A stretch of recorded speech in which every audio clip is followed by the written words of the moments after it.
There's days that I struggle to wake up. But then I look at my daughter sleeping and just thinking, I have to do it for them.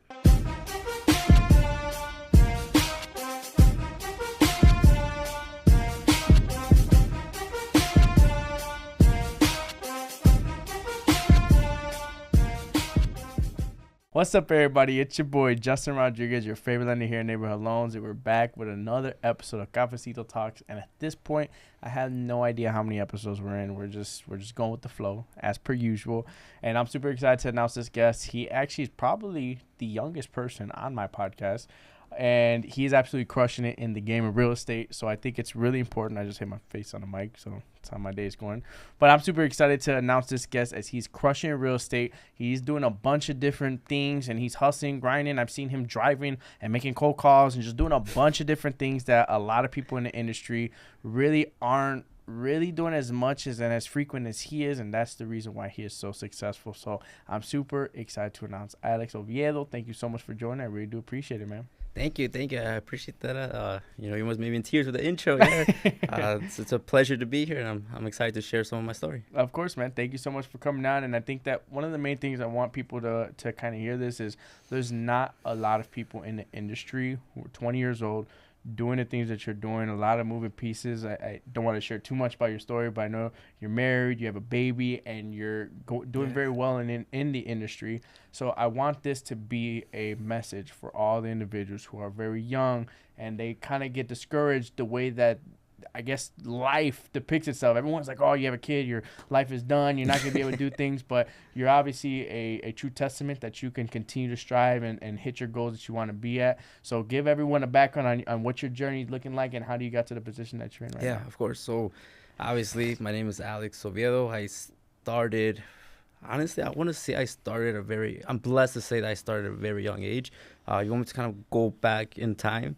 It all started when I wasn't always a hungry, ambitious kid with purpose in life and anything. I was the overweight kid, always playing video games. Back when Fortnite was a thing, I used to play that 10 hours a day. Yeah. Literally what I'm doing right now in real estate is what I was doing in Fortnite, just playing all the time. And one day I remember I had my own little team in Fortnite. And so I was like, I started doing wagers. So wagers kind of like my team versus your team, whoever team wins, so $10, right? Yeah. But I didn't have money to be able to put my players in team. So I got a job at a fast food restaurant called Swings in Stone Park. It was literally like around the block. Literally, it was just walking distance. I was able to walk it. So I was 15 at the time, and I started working. They put me in the chef. I was a chef, basically, doing the fries, the chicken. And it hit me. Both mentally and physically, it was stressful. One, my body couldn't take it. I was struggling just to even hold the fries, hold the fries. And I remember all the orders coming in, and it hit me like if I didn't have purpose. I didn't have plans on going to school, college. I didn't even know what I want to do in life. And so that's when it hit me that if I don't take my life seriously, if I don't find a purpose, this is the only type of job I'll be able to get. So from that moment, I remember I went home and I searched up how can I get rich without college, and I started seeing a lot of real estate things pop up. I started seeing things like investments, just a bunch of overall different subjects, drop shipping, vending machines. But what caught my eye was real estate. It was mainly real estate that caught my attention. I like suits, I like getting ready, but it wasn't until junior year, about I believe March 2021, 2022, when my dad, so he has a business of countertops, right? It's a small little business. We do quartz, granite, like countertops for kitchens, bathrooms, etc., etc. And one day he asked me to call off school to go help him work because it's heavy. Quartz are heavy. They're sharp and heavy. And I was like, hell yeah, I get to go skip school, go work, make some money. Let's do it. And it was funny because we went to go install. And it was a vacant home because he works with contractors. So they're usually vacant homes. Looks like there's being rehabbed. We installed it, and an older gentleman came in, like an old, maybe in his 70s. He was struggling to walk, but he came in, and he handed me a $20 tip, my dad a $20 tip, and one of our other workers a $20 tip. And I was like, wow, like, thank you, because in the construction realm, they don't really give tips like that. It's not common. And then a few days later, we went to another house to install. And guess what? The same guy walked in, gave me a $20 tip again, my dad another tip, and another worker $20 tip. I was like, wow, like, oh, shoot. And then a few days later, guess what? Same thing, same house, different house, same guy. And at that point, I got a little worried. I was like, who is this guy? Cartel, Yeah. narco? Like, how does he have all these houses? I had no clue. And I honestly am so glad that I was curious. How does he get all these buildings? What does he do? So I remember I asked him. That's when he told me about real estate, how he was an investor. He borrows money from the bank and invests in property. So from that day, I believe it was March 18th of 2022. I was a junior at the time. I went home and I grabbed my journal. And I started documenting. I started watching videos. And YouTube University saved my life.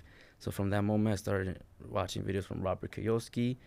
That's when I started reading Rich Dad Poor Dad. So little by little, I was like mind blown. Because school never taught me this. School never teaches you how to become an entrepreneur. They just teach you how to follow the system, pay taxes, stay out of debt, everything. And so from that moment, I was blessed to say that I finally found a purpose. I finally saw I can do this. This is something I can enjoy. And so from there, that's how it basically all started. And it's funny enough that you say that because, again, the stigma, the thing that a lot of people go through on a day-to-day is that you go to school, you go to college, you graduate, you get a job, you do that job for a long time, you do it for 40, 50 years, you then retire, live off your 401k, and rinse repeat. People do that cycle every single day, which is nothing wrong with that. But I also think that there's another stigma outside of that where if you don't go to college, it's hard for you to become successful and get a job that creates enough income for you to be able to support your family. And outside of that, when you have a kid, it's like, especially at a young age, it's like, oh, your life is over. In order for you to do things, just double as hard. And all these things that I want other individuals to watch this podcast is to get motivated, inspired by this story specifically, just because this is a lot of people's lives. And if you have family or someone in your life that's really kind of discouraging you because of the trials and tribulations that you're going through, doesn't necessarily mean that has to be your journey. That doesn't have to be your story. What everybody else in the world wants to depict of you, you choose your journey. And you, out of all people, could have been like, all right, you know what? I'm going to work at Swings for the rest of my life and move up, become a manager, do things. And honestly, you were like, all right, I can provide for my family, which is not bad. It's not a bad route. But you chose to be able to challenge yourself, to look up YouTube, finding out videos. And the only thing that I can kind of compare it to is like exactly that. It's like I found a mentor. Working out for me was YouTube University. I found everything I learned out about you from YouTube from that. Yeah. And that's why I love your story and your journey so much, because there are a lot of individuals out there that want to take the risk, but they are very scared because they have no idea where to start. And that's why I think that your story is so great, to inspire people, to be able to have people and know that you could do it too. We're not special. We're not like, oh my gosh, there's something to us that is so good and no one else can do it. Ultimately, in order for you to succeed in life, you take the steps. You have to put in the work. You have to network. You have to find individuals that are better than you are and recreate the wheel. Do it day in and out. And those are things that you currently did. Now I want to dive in deeper. I know you said you found your why, your purpose from real estate and obviously wanting to build wealth, but what continued to drove you through the things that people might say, discouraging things? Because a lot of times you're going through the journey, like, you want to be a real dude. There's like 10,000 real estate agents in this world. You really think you're gonna make it in a world full of people who are already doing it? They have their book established. Like, you're 18 years old. Like, how are you gonna do this? How did you break through that mindset, and how did you kind of go around the people, the negative comments, to get to where you're at right now? Yeah, no, that's a very good question. I think it's insane. I saw a stat where 71% of agents in 2024, I believe, did not close a single deal. To me, that was insane. And it makes sense. You know what? It makes sense because a lot of agents think it's an easy business. They just come in, could, cruise through the day, and that's it. But no, you have to really work. I believe as an agent, you're like a hunter. You have to hunt for your business. So my main aspect is I help anybody, helping people buy, sell, invest, wherever it is. One of my favorite strategies is cold calling, and the reason why I love it is because I love that I decide my income by my actions. This is a business where you get what you work for. And so by cold calling, I believe that every day I get to have a system in place. I get to cold call and track my numbers. Hey, if I have to talk to 100 people just to get 5 maybe leads, then let's do for 100 people a day to get 25 in a week. So basically you can just track your numbers and you hunt. And one of the things too is your why is very important for me. Thankfully, every time there's a tough day, because you know what, I'm not gonna say I'm perfect every day. I wake up hungry, motivated. Like, no, there's days that I struggle to wake up. But then I look at my daughter sleeping and just thinking, I have to do it for them. And I'm sure you relate to the same exact thing. I feel like a lot of people could make excuses, right? Oh, I can't do this because of this and that. It's not true. I think there's so much free game out there. There's something that a lot of people don't know, but I used to have insanely bad anxiety back then. I remember in 8th grade, my math teacher, she used to have a cup and she would have like names on a stick, and she used to choose names. I remember my stomach would hurt just thinking she was gonna choose me. So what I used to do is I used to go to the bathroom and put soap in my eye to make it red, just so I can avoid that. That's how bad it was. And thankfully, how you mentioned YouTube, reading books, and being able just to become a better person is what helped me lead there. There's so much free game. I remember on YouTube, I would search up how to become confident, how to lose anxiety. And I know it sounds silly, but in reality, there's hundreds of such good books and such good videos that have helped me. And stay motivated, stay disciplined. Motivation is what gets you started, but discipline is what makes you get there. 100%. I remember reading a book about art of not giving a fuck. That was one of the books I like. I think, again, that's why you can learn how to not be something. And I think that's hard for people to kind of grasp. You could learn how to not have anxiety. You could learn, and it's not like you're never going to have anxiety again, but you could learn how to talk yourself out of anxiety, talk yourself out of certain state of minds that people go through on a day-to-day basis. And I think that's super important in our field because, you know, we don't have a paycheck if we don't close a deal. So you have to kind of teach yourself discipline, teach yourself how to stay focused and be locked in every single day. And that's why I love that book, The Art of Not Giving a Fuck, is because, you know, at the end of the day, people are always going to have their opinion, but you could dictate whether or not that opinion is going to affect you. So for me, right, like when I first got in the industry, it's like, okay, when you think of a mortgage lender, you don't automatically think, okay, this is going to build wealth or this is going to be anything outside of just writing loans all day. It's like, okay, what is that? How is that going to positively impact people's lives and how are you going to make money off of it? Well, it's like, okay, you start thinking about it, you start bringing on the math. All right, well, how many people do I have to help achieve home ownership in order for me to make the amount of money that I want to make? Or, hey, let me kind of backtrack, right? Like, let me figure out if this is a career that I really like. Do I even like structuring loans? And that's what people got to kind of figure out is like, all right, if I want real estate, how many homes do I have to sell in a year in order for me to make the amount of money I have to make? If I want to do cars, hey, how many cars do I got to sell in order for me to make the amount of money that I want to make in a year? And once you do that math and someone else tells you, hey, you know, there's a million car salesmen out there. Like, you know, are you sure you want to do that? Or, hey, there's a million real estate agents. Hey, there's a million loan officers out there. And you're like, well, in my mind, I already told myself all I got to do is close 2 people a month, 3 people a month in order for me to make 6 figures. Yeah. How many people can you say that, right? Like, how many industries can you say can you do that? And that's why I tell people The Art of Not Giving a Fuck is such a good book because it really gives you that perspective of like, all right, people give you opinions, but you have the power to dictate whether that affects your life or not.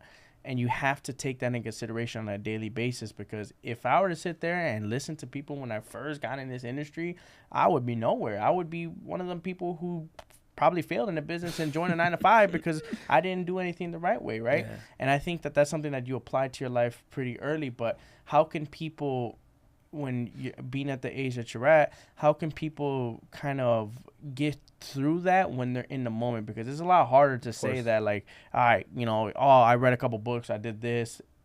How long did it take you for you to develop the mindset that you did in order for you to continue to get the confidence to scale? No, that's a very good point. So one of the things is when I first started, I remember I was like, shoot, like, what if people ask me about my age? What do I say?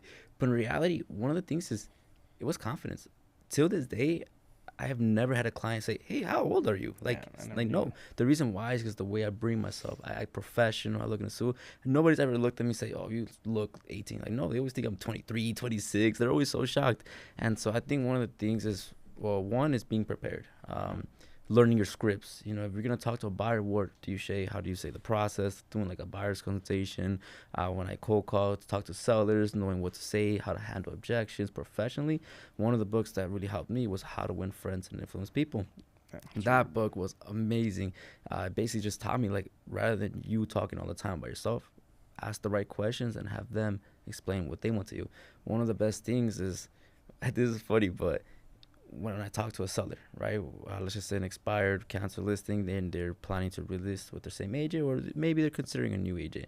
One of the best questions, then I ask them, hey, just in out of curiosity, what are the three main characteristics that you're looking for if you potentially hire a new agent? Oh, I'm looking for someone who could communicate better, someone who's a lot more efficient in negotiating, blah, blah. Well, guess what? I'm all about wanting to negotiate better and everything. So just all about asking the right questions and being prepared, having confidence in yourself, and you will be able to crush it no matter your age, no matter how much experience you have. Because, you know, one of the YouTube, when I would go to my first ever few listing appointments, they would interview 2-3 potential agents. So the type of videos I would search up on YouTube is how to get listings as a brand new agent, and there's hundreds of well-seasoned agents who would explain the exact steps to be able to crush it. So just research it, because in the end of the day, this is a business where you continue to learn as you go. Now we live in an era of ChatGPT. Most of my emails and conversations, ChatGPT writes it up for me, and so it's like it's pretty efficient to move forward like that. That's the one thing I love about sales, is that you can kind of dictate how much you want to make. Like if you say, and I think this goes for every individual that is in sales, right? If you're not making six figures, figure out what you have to do to be able to make six figures. If you're not making the amount of money that you want to make, talk to the individuals that are making that, and then just recreate it and try to find the steps to be able to get there. Like, for example, you're sitting here saying listings. How many listings do I have to have? Mm-hmm. How many calls do I have to make in order for me to be able to obtain the amount of leads that I need in order for me to make six figures? All those things are things that you could track. But I think that the hard part of when you're starting in sales is that you have no idea what to do, and you don't know what direction to go, what you should do, what you should say, how to go against people who are, you know, giving you that vibe that they don't want to proceed with you, which is why I think that it's important to have those experiences for you to be able to grow, stack on top of each other. Mm-hmm. Each experience is making you a little bit better as an agent. Exactly. So I want to also segue into something else that is really important, because this for you is huge, right? Like you close on a client, right? To put it in perspective for everybody, he kind of told me a story the other day. Closing a client, it was a land deal, his first listing ever. He closed on land. I'll let you kind of explain the story so that way how the story go. Let me know on your first listing. Oh, this is a funny story. So I use an app called Vulcan 7. So the way it works is it's about $300 a month, and mm-hmm. So if you cold call straight from the MLS, respect to the people who do that, because that's hard. You basically have to pull the data from exactly the taxes, and it takes about 30 seconds to a minute max to be able to find that data. With Vulcan 7, just nonstop calls. So I was basically cold calling within a 50-mile radius of my zip code, because I was willing to take anything I can find. And one day I remember I was calling, and you can see, so if it's a single family, if it's a multi-family land, wherever it is, and I was calling, and it was a land, an agricultural land. It was 30 acres, and I was brand new. I didn't even know how to handle a residential listing. So I was like, agricultural? No, I'm not doing that. So I remember I skipped it and went to the next call. That was the only ever time where a client called me back in seconds, and he was like, oh, hey, who's this? And he spoke Spanish, but I was just saying English. And I'm like, I didn't even want to go forward. I was like, hey, this is Alex, blah, blah. I just wanted to see if you're still interested in selling the property. So I didn't even give that much energy, because I wasn't even trying to list it. And he was like, yeah, I am. You want stop by tomorrow to my house tomorrow, and we'll talk. And I was like, okay, perfect. So I was like, I ended up landing a listing appointment without even trying to. Yeah. That was crazy. That was the only time. I wish every call was like that. I know, right? But long story short, it was in Marengo. I live in Westchester. On a good day, about an hour, 20 minutes, an hour, 15. So, you know what, I was like, as a new agent, I was willing to do anything, work anything, any lead. So I was happy. I was just grateful. So I was like, I didn't even know what to do with agriculture. So thankfully, in the brokerage I'm in, we have amazing mentors. Shout out David Dominguez. Shout out. So amazing. I was able to call them, just ask for advice, what to do, this and that. I didn't even know how to sign the listing agreement. So thankfully, I went, and he had it on the market for over a year with another realtor. Never got it sold. And when I looked at it, I knew that there's always two things when it comes to selling property: price and marketing. It can be the best priced property, but if it's not even marketed right, it had no pictures. Just, it had just a picture of a survey. So that was crazy. And the other one was marketing. It can be the best priced property, but if it's not marketed right to the right people, it's never gonna sell. So long story short, we went. I got it signed. The first 20, 30 minutes, we didn't even talk about the land at all. I was just getting to know him, his home country. We were just conversating. And then like the last 5, 10 minutes, we actually talked about the land. So eventually we got it signed and I scheduled professional photography. Within 3 months, we got it sold. Within 3 months, I got a call. It was a Wednesday, and random person called me saying, "Hey, I'm looking to buy it, $350,000 cash. We can close this Friday." And I was like, "Whoa!" I was like, "Yeah, like, hey, that's fine." I was trying to hold my composure. I was like freaking out. I was like, "Oh my gosh!" But I was like, "Yeah, just send the proof of funds, send the contract, and I'll talk to my client." Long story short, that same day he sent it. We went under contract. We closed it. So I was happy. My client was happy. And then a few days later, he called me. He was freaking out. He was like, "Alex, I just received an email saying that I'm getting sued for procuring costs." And I was like, "What? What's going on?" So what happened was that client, he was under contract with them previously, but going with a conventional loan. I guess something happened. They fell through many times, never closed, and disappeared for many months. So now he came back, but he came back with cash. And so the previous agent saw that they finally sold, and they were trying to sue my client for the commission, saying they deserved it, not him. And thankfully, one thing that we both have mutual, we both have watched Suits. So in Suits, I always learned like bluff. Before I did, I spoke to the attorney. I spoke to my attorney and told her what's going on, and she had told me that like, no, it's BS, because like I said, it was a conventional loan, the original one. This one is cash. It's two different type of terms, so it's not the same. Right. And anyways, and they've contacted me because I had it in the market, not the previous agent.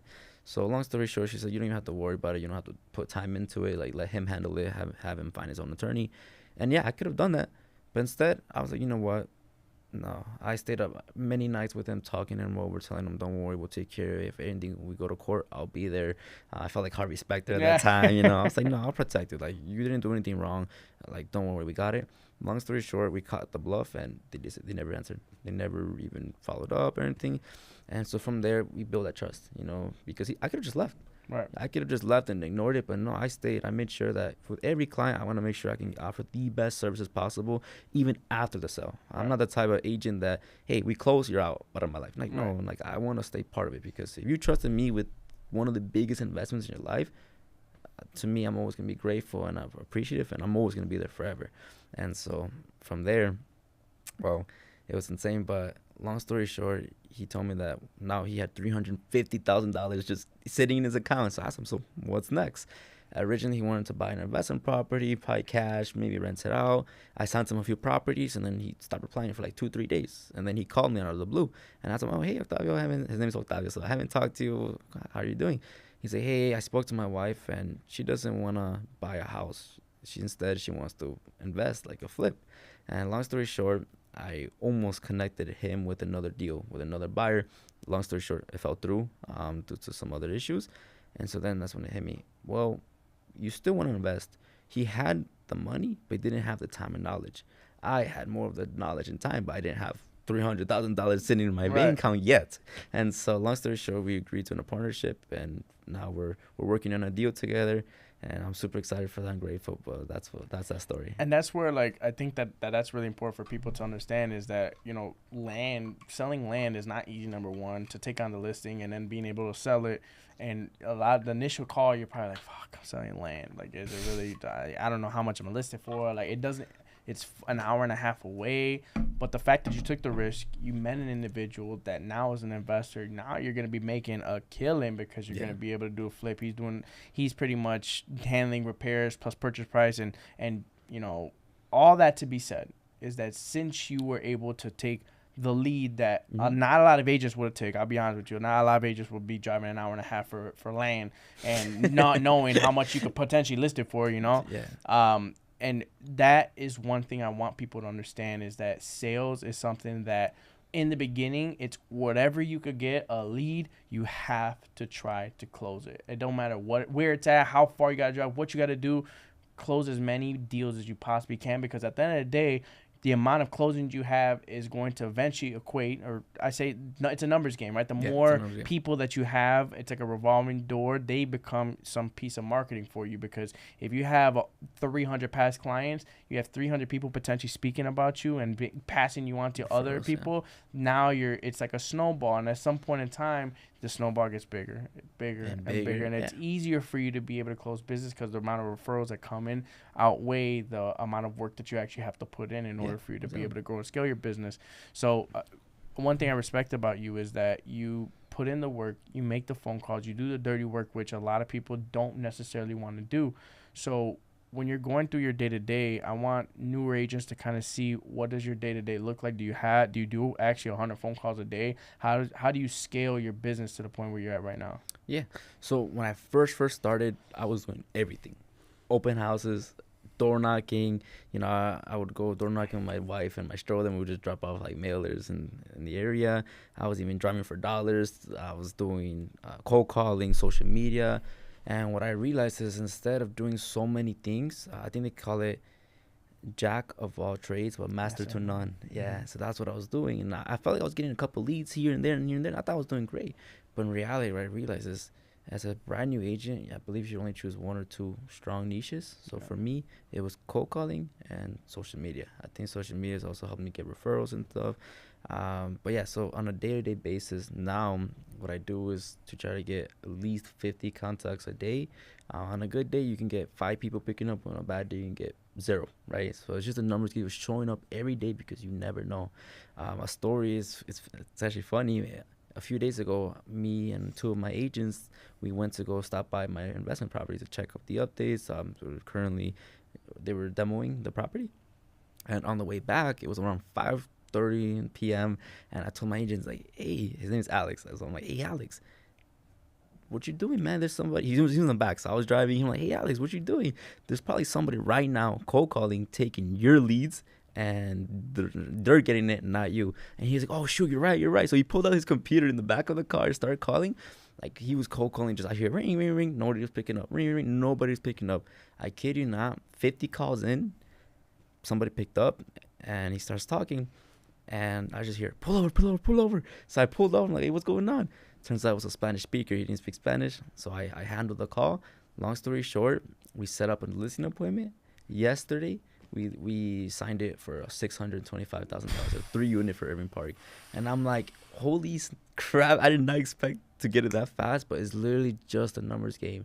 Maybe if I call today at 6 p.m., I'm not going to get anything, but what about tomorrow? So just showing up every day, doing the things consistently, then that's when you see the results. 100%. And one thing I love about your story is you remind me so much of me when I first got in the industry. Is like, when I first got in the industry, you hear a lot of people talk about the market. Oh my gosh, everything is scary. Low interest rates, high interest rates, not a lot of houses. There's a lot of things that kind of go into the news, and the news is always going to show you the negative side of where the market's at, right? And so when I first got in the industry, I had no idea what a good interest rate was. I didn't know what a mortgage was. I didn't know any type of loan program. I was just trying to find a deal. I was just like, all right, going on social media, post every day. Anything I got, like you, I drive 2 hours to go pick up I remember one time I had a client. I drove to DeKalb to pick up her documents just to get the loan closed. Like, bro, I didn't care what I had to do. I was getting everything. He was hungry.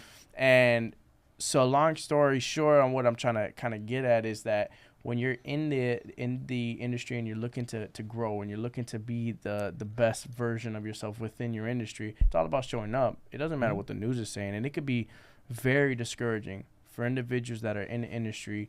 And you see, number one, social media kind of takes away from what you're doing, because a lot of times you see other individuals like, oh my God, he just closed like 5 deals and I haven't closed one. Like, what am I doing? Am I doing something wrong? That kind of can distract you from what you should be doing, which is making more phone calls or doing more things to be able to generate more leads. Or you see the news, it's like, oh my God, there's not a lot of buyers, there's not a lot of this, and everything is so negative. You're like, oh shit, maybe I'm not doing enough. Maybe it gives you like this negative, pessimistic mindset, when with reality you should be doing on a daily basis is going in, putting in the work, and being consistent on your niches, right? Yeah. Mine was social media. I'm doing as much as I possibly can on social media. I love face-to-face. I love breaking bread with people and really getting an idea on what you're doing to be successful, because I'm only going to be as good as what my people around me are doing. And love to network with people. So when I got in industry, it was like, all right, post on social media and meet a person a day.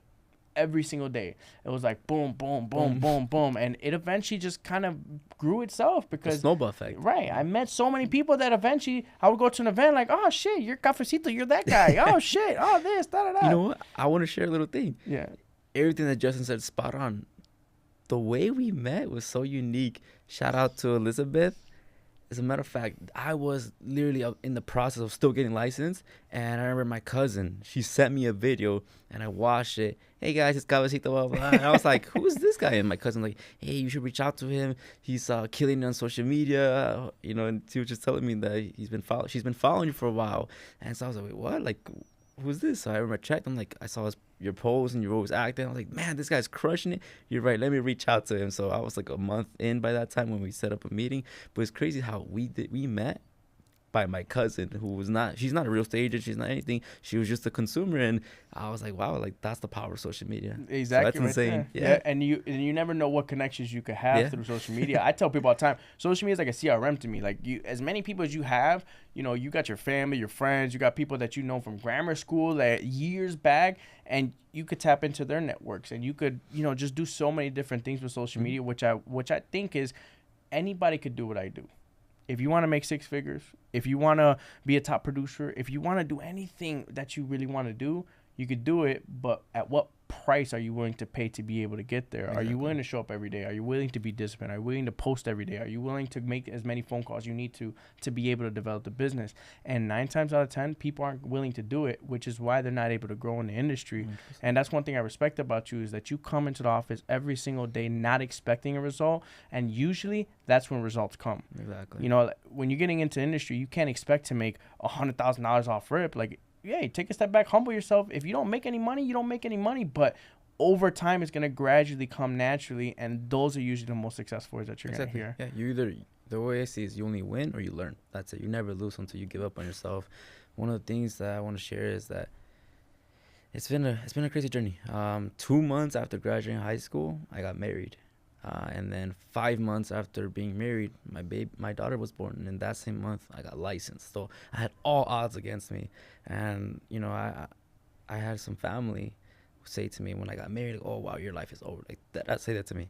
And, like, straight up say that. Like, literally straight up. I was like, wow, I was even shocked saying, like, oh, wow, now your life is over. Now you got to go to work every day hard. And which I do work every day and hard. But at least I get to work my dream, what I love to do. And one of the things I'll say is this. No amount of water in the ocean can sink a ship, right?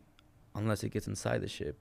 Likewise, no amount of negativity in the world can affect you unless you let it get inside your mind. So for me, I decided to block all noises off. I didn't watch social media or the news. For example, when you're saying, oh, interest rates are too high, I'm going to wait, right? So that's an objection. And what I've learned is this. There's always answers for everything. So one of the things, if a client tells me, oh, I don't want to buy because the interest rate is too high. I mean, I always say this. If you find a home that you truly love and you're at least comfortable with those payments, it's better to secure that dream home now, because in 6 months from now, you could refinance once rates drop, right? Of course, that doesn't apply for everybody, but there's always solutions for everything. There's still people crushing it today. Every day there's closings and closings and closings, so why can't it be me as well, helping a family close? So 100%, Brian. You answered it perfectly. I think that obviously the main thing is you saying that you got a daughter, you got a family that you got to provide for. How has that journey been? How scary was it that you had maybe you had a stable income, now you just jumped to not having no income and not knowing that you could close a deal? How did you break through that whole mind that like it could eat you up, bro? Like if you don't close any deals, you got nothing for your family. So how did you break through that? Yeah. So 2 months before I graduated high school, that's when we found out that we were gonna have a baby. And of course I was excited, but I mean, think about it. At 17, 2 months before high school, I haven't even started. Of course, it got me like worried. Not worried because I thought my career was over, but worried because now I have to provide for my daughter. So long story short, what I realized is this: I made a bold thing. So my plan was this, Justin. My plan was the week of that I graduated high school, I was gonna pass the test, get my license, etc. But things changed. Instead, what I decided to do is, because at that time I only had like $1,000 to my name, and I was like, there's not enough to be able to provide for my family, and not enough to be able to go full time. Because my plan was to go full time. At that point, I wasn't paying bills. I wasn't paying rent. I had that responsibility. So what I decided to do was I started to work a full-time job with my dad doing the countertops. The reason why was because I wanted to save up as much money as possible, because I knew real estate is a hard business, as you mentioned. So my plan was to go full time, to be able to go full time and dedicate all my time to learning, prospecting, etc., etc. So what I did was I had to save up money. Once I saved up about $5,000-6,000, I jumped in full time. Why? Because I was confident in my abilities. I knew I was gonna show up every day. It was literally like this or nothing. I went all in, and that's one thing that we shared about too. That we're both the type, we go either all in. I think it says go big or go home. Yeah. And so, and I'll be lying if I tell you it was easy. It wasn't. The first few months, I mean, it's brutal. A realtor closed their first deal on average in about 6 months. Thankfully, I closed my first deal in like 3-4 months, but it was an investor deal, so that was only like what, $2,000, which I was super grateful. It was my first ever deal. However, it was a lot of complications with that deal, and it's not enough to be able to keep providing. So on the weekends, every time I think about it, it makes me want to tear up. But on the weekends, what I would do just to keep food, because I still had, now at that point I was paying bills. I still had diapers to pay, everything, formula. I ain't cheap, Yeah, so ain't cheap, I would do Uber Eats. Well, my wife would be in the back, my baby would be sleeping. We would do Uber Eats usually on Fridays, Saturdays, from like 5-6 p.m. all the way up to 10-11 p.m. One time we did it all the way up to like 1:30 in the morning, and the next day we went straight to the office again at 8 a.m. So it was tough, but in the end of the day, I knew that I had to work now so we can enjoy life later. I know it's a purpose. I believe a man without purpose distracts himself with pleasure, and at that point I have all the purpose in the world. I feel like this is something I can do forever, and I truly love what I do. I truly love what I do. This is a story that I have not shared anywhere, so you're gonna be one of the first people to hear this. But when I was 3 months in the business, I realized I'm like, Uber Eats is not gonna cut it no more. I had to get something more stable, and instead I was like, what if I just, because walking 7, I got that 2 weeks in, so I was like $300 a month. I had bills, rent. I got a job, a part-time job at this factory where they do spices. That was one of the most eye-opening moments of my life, because I went in, and first of all, it was like at 6 a.m. you had to be there, and it was like 40 minutes away, so I had to wake up extra early, and I had to wear a mask for my beard, like a mask for underneath for the bottom hairs, goggles, hat, full suit, everything. And it was tough work. It was very tough work, and it was affecting my skin a lot because I have eczema. And I felt depressing because there's a lot of people who've been there 20, 30 plus years, and those are one of the most hardworking people I've ever met. But this is not what I wanted for my life. And so I knew if I really wanted to make it into real estate, I had to work even harder, improve my skills, improve my services. So one of the things, going back to your question, was save up money, practice on your skills, and keep pushing forward no matter what. I knew there was nothing that was going to stop me. Nothing. Even if I was do anything to be able to push forward and provide for my family. Because at the end of the day, my goal is to be able to inspire other people in the future. I want to be able to say, I didn't come from a wealthy, rich family. I'm a first-generation realtor. My goal is to build a legacy. My goal is to be able to inspire. And so I'm really grateful that you were able to invite me over to this podcast so I can share a little bit of story. Obviously, I can't go much into details since our time is limited, but it's been one of a journey. Hell of a journey. Bro, I mean, that made me want to tear up, bro. Like it's an impactful, powerful story, and I think that people need to take that in, because it's not easy to be in the position that you're in. It's not easy to get to the place that you want to be. Mm-hmm. And a quote from Harvey Specter is, if the path that you're trying to go through is hard, you're going through the right path, right? If you're struggling in your journey, typically that usually means that you're on the right journey. You're on the right side, because, if things are easy in your life, unfortunately, complacency is the devil. If you become 100%. Complacent in your life, it puts you in a position where you, like we kind of spoke about in the beginning, you don't have any purpose. There's no purpose to your life. Mm-hmm. And I'll give you and your wife respects, is like, you need someone that's by your side to be able to go through those moments from day one, the moments that you're doing Uber Eats. Like, I remember the times where same thing, it was different. My girl was more so driving with me to open houses, driving me to events, being with me like passenger side from the beginning of the journey. And, you know, for you to be able to juggle, balance real estate, factory, Uber Eats, and her being by your side with the baby, you know, sleepless nights on top of that. No one speaks about you have a baby up at 2 a.m, and then you still got to get up, provide for your family. 1 a.m, you guys are in the car driving. I can imagine where your mental state might have been, but this is why right now your journey is probably the easiest fuck. Like, you go to your day to day, like making 100 phone calls is a lot better than you driving around at 1 a.m at Uber Eats, or being waking up at 6 a.m going to a factory. So now, a lot of times, you know, this is another story that I heard is God puts things in your life, right, brother? If you're religious, you don't have to be if you're not religious, but God puts things in your life because He's trying to prepare you for your next journey, your next battle, right? Like, if you sit here and tell me you want strength, God isn't going to automatically give you strength. He's going to give you a battle for you to be able to earn strength after you achieve the battle, you know? I saw a quote where it said, if you ask God for a cake, He's going to give you the eggs, the batter, the bread, whatever is needed, and it's your job to be able to. He gives you everything you need in life. It's up to you to take advantage of it. But everything you said is spot on. I could be talking here for another 2, 4, 5 hours because there's so much stuff to share. But going back to about the industry being hard and everything, in general, life is hard. It's hard to be overweight, but it's also hard to be in shape and consistently go to the gym, consistently eat healthy. It's hard to be broke, to live broke, but it's also hard to become rich.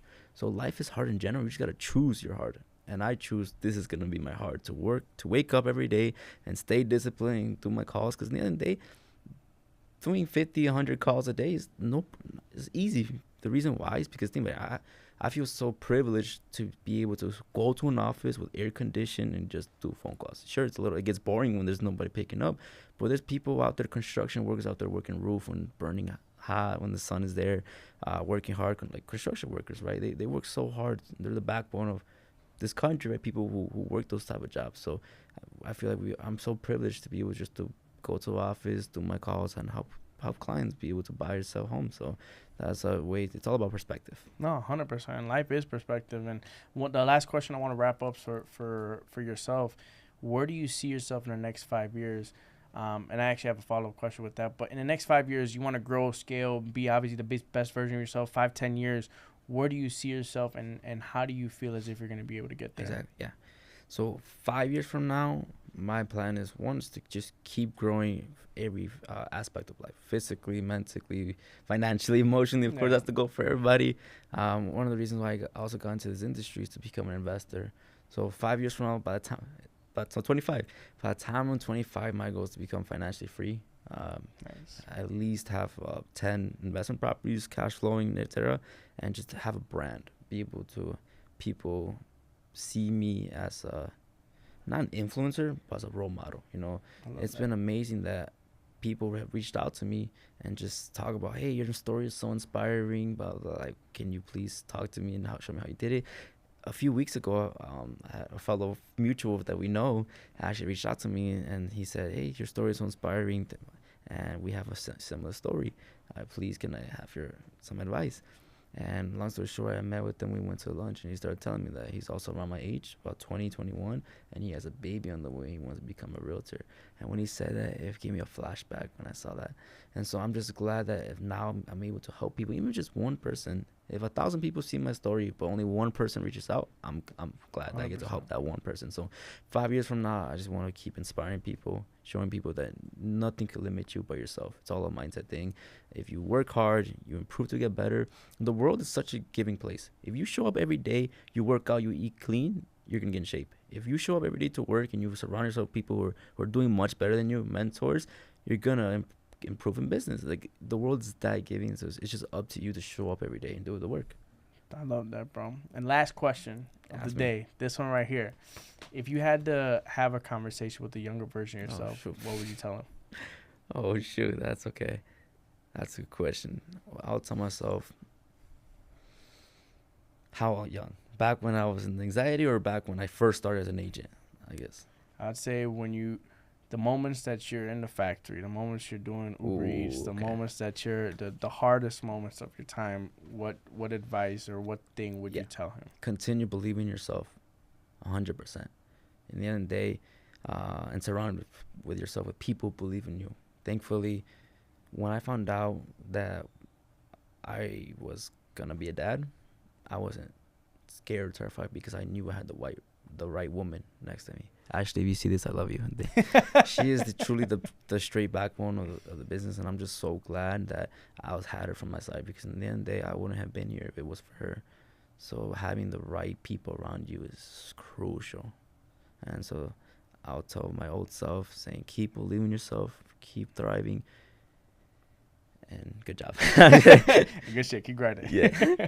Well, thank you so much for your time, bro. I mean, it's so much of your journey, your story really does remind me of when I first got in the industry. So it's really refreshing to hear it. You're going to fucking crush it. I don't care what nobody ever says, bro. You're going to, in no time, it's going to continue to scale. You're going to continue to grow, and you're going to help mentor and grow other individuals in the industry. So I 100% appreciate your time.